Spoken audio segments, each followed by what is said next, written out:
than victory for Islam. Should we start to buy gold now? Yes, yes, yes. If you have any savings,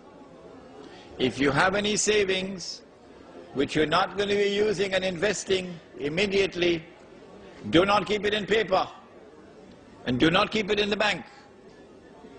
If you keep it in paper, then you can prepare to use it as wallpaper. If you keep it in the bank, they will know how much you have. But if you go and buy gold, like in South Africa they have the Kruger Rand. If you go and buy gold, which every Manhattan banker will do when he sees the system collapsing, then when the system collapses, you will not collapse with it. Could you please explain mudaraba and musharaka types of transaction? Where is it? The book. He's already taken it. In this book, you'll find a description of what is mudaraba and what is musharaka. Can you please explain whether the Islamic banking, which offer loans to purchase houses, is halal? What the Islamic bank does is to lend you money on interest to buy your house, but it is disguising it as a sale. In fact, it is a loan on interest. It is riba. It is haram. It is not riba through the front door. It is riba through the back door, and it stinks.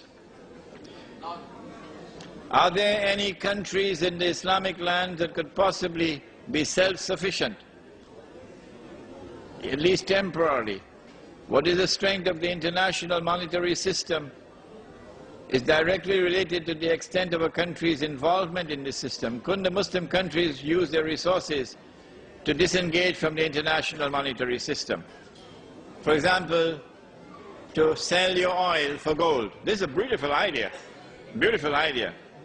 But would the government of Saudi Arabia demand gold for the oil? No, the Marines will land. And the Saudi government will be gone, it will be history. You're a client state.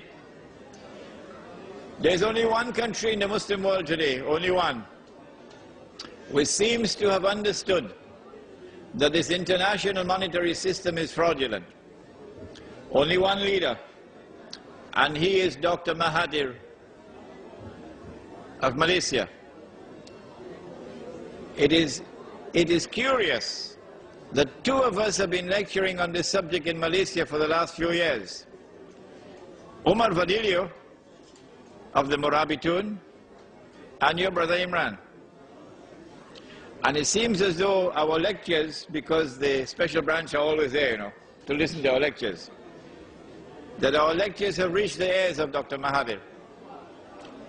And so now he's seeking to introduce the Islamic dinar, the gold coin.